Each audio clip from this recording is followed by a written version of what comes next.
Здравствуйте,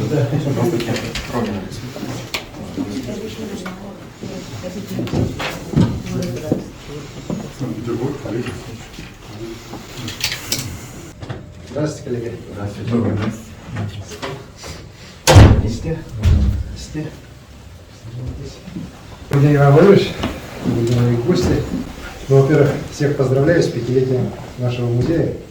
Так, Дмитрий Иванович, в вашем лице есть ваш коллектив. 5 лет назад исторический парк был у нас в Якутии открыт.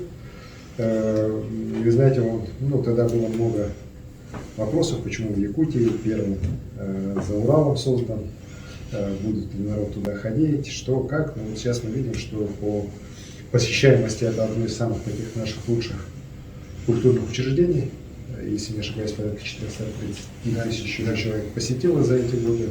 Огромное количество выставок как и по федеральной тематике, так и уже республиканских разных мероприятий, в том числе вот в этом году по столетию республики очень много проходит.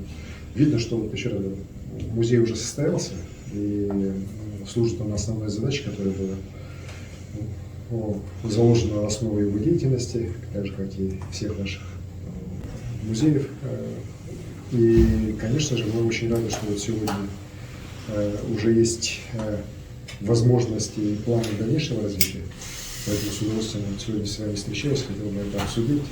И благодаря Дмитрию Ивановичу столько у нас гостей, и самые большие, там и Москва, и Санкт-Петербург, Новосибирск. Александр Сергеевич, во-первых, вам большое спасибо, что вы поддерживаете этот проект. Мы сегодня были на выставке, посвященной столетию. То есть она сделана качественно, она сделана интересно. Самое главное, знаете, она дает панораму точки начала республики, столетнего плана. И когда ты входишь в последний зал, ты понимаешь, что цели, которые были поставлены, они достигнуты, и хочется думать о будущем. Вы, как глава республики, часто сталкиваетесь с различного рода просьбами, а здесь моя, наверное, задача сказать, что вот по поручению президента, понимая, что во всех субъектах сейчас ситуация непростая, принято решение о техническом обновлении исторических парков. Якутск вошел в первую очередь. Это техническое обновление будет осуществлено до конца этого года. Проекту исторического парка исполняется 5 лет. Много выставок проведено. Только за прошлый год в Якутском парке более 50 выставок было подготовлено.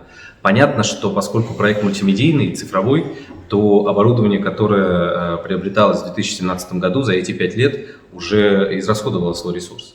Более того, технологии шагнули вперед. И в рамках выполнения поручения президента Российской Федерации правительством Российской Федерации, Министерством просвещения выделен грант на техническое обновление исторических парков.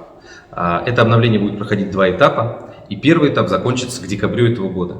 В рамках первого этапа Якутский парк, собственно, стал участником этого обновления и получит новое оборудование для своей выставочной деятельности на сумму более 70 миллионов рублей. В этом году исполняется 5 лет со дня открытия исторического парка «Россия. Моя история» в городе Якутск. Это такой небольшой юбилей, но за эти 5 лет коллектив учреждения проделал большую работу.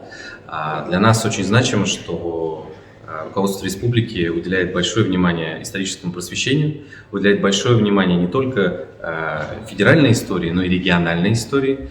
Сегодня мы осматривали выставку вместе с нашим большим коллективом, приехали руководители исторических парков из Санкт-Петербурга, Новосибирска, Москвы. Мы осматривали выставку, посвященную столетию республики. И, конечно, выставка производит самое благоприятное, самое сильное впечатление, когда ты видишь те задачи, которые были поставлены отцами-основателями республики в 20-х годах 20 века, и вот этот огромный период, когда колоссальное количество труда, ресурсов было вложено на развитие республики, то, что мы получили в 20-х годах 21 века, достойно благодарности тем людям, которые строили заводы, дороги, мосты, развивали сельское хозяйство, промышленность. Это огромное наследие, и вот такие выставки как раз и призваны возбуждать эти чувства, в первую очередь, молодежи. Хочется отметить грамотный, сплоченный коллектив исторического парка. Коллеги умеют делать мультимедийные экспозиции федерального уровня.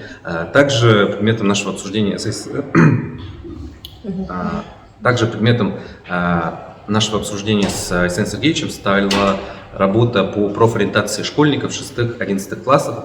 Дело в том, что сейчас в России в рамках нацпроекта образования существует большой федеральный проект «Билет в будущее». Он направлен на то, чтобы школьники 6-11 класса могли найти себя, найти профессию, которая бы соответствовала их талантам, возможностям, навыкам, знаниям.